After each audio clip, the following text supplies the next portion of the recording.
सभी पत्रकार साथियों का हार्दिक स्वागत, अभिनंदन। आज हम सबके बीच में भारतीय जनता पार्टी के राष्ट्रीय प्रवक्ता, जो स्वयं चार्टर्ड अकाउंटेंट हैं और आर्थिक नीतियों के जानकार हैं, ऐसे आदरणीय श्री गोपाल कृष्ण जी अग्रवाल हमारे बीच में उपस्थित हैं।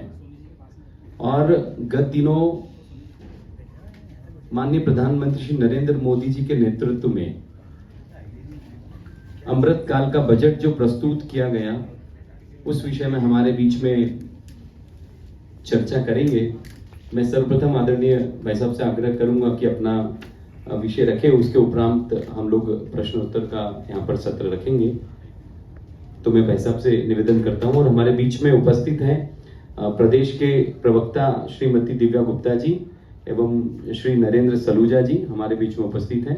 एक बार पुनः आप सभी का स्वागत, अभिनंदन। धन्यवाद। इंदौर और आसपास के क्षेत्र के सभी मीडिया के बंधु और मेरे साथ मंच पे उपस्थित प्रदेश के और इंदौर के सभी कार्यकर्ता प्रभारी, देखिए 1 तारीख को बजट जो आया 2023 का, इसकी ओवरव्यू थोड़ी सी हमें समझ लेनी चाहिए। और ये जो लार्जर पिक्चर है, जो कहते हैं बिग पिक्चर बजट की, वो समझने के बाद इसके प्रावधान और इसका जो दूरगामी परिणाम है वो हम सबके सामने आएगा।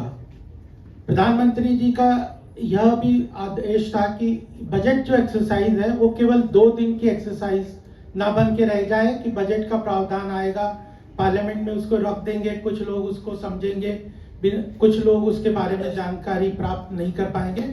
तो फिर उसका जो असली उद्देश्य है, जिस तरह से हम भारत को आर्थिक महाशक्ति के रूप में स्थापित करना चाहते हैं, वो पूरा नहीं होगा।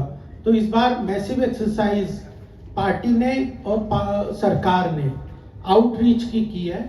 और आज 4 तारीख को पूरे सारे प्रदेशों में लगभग 40 स्थानों पर विभिन्न केंद्रीय मंत्री और कुछ पदाधिकारी आज प्रेस कॉन्फ्रेंस कर रहे हैं, ताकि आम जनता तक इसके स्पष्ट रूप से प्रावधान जा सके और मीडिया उसका एक सशक्त माध्यम होता है।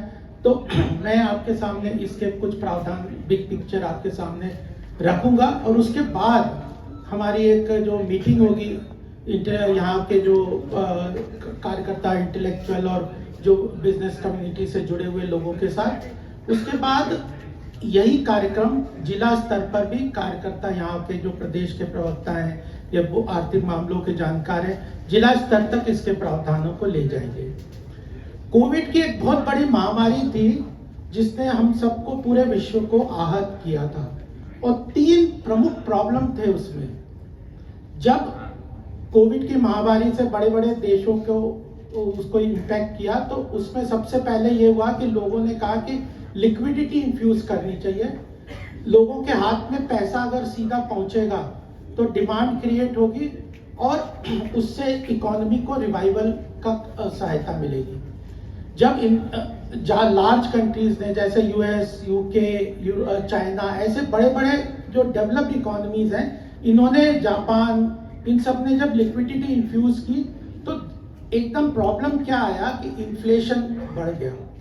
इन्फ्लेशन बढ़ गया और इन्फ्लेशन बढ़ने के बाद, जब कोविड के बाद जब इन इकोनॉमीज ने उस इन्फ्लेशन को वापस कम करने के लिए लिक्विडिटी सर्च की, तो उनके यहाँ पे फिस्कल डेफिसिट भी बहुत बढ़ गया था। जो बजट का घाटा कहते हैं, उसका भी काफी बढ़ गया था। और फिर जब वापस लिक्विडिटी इन्फ्यूज करने की कोशिश की, तो उसमें रिसेशन हो गया, मंदी की मार उन देशों में पड़ गई। तो आज आप देखेंगे कि विश्व की बड़ी बड़ी अर्थव्यवस्था, चाहे यूएस की अर्थव्यवस्था हो, चाहे चाइना की अर्थव्यवस्था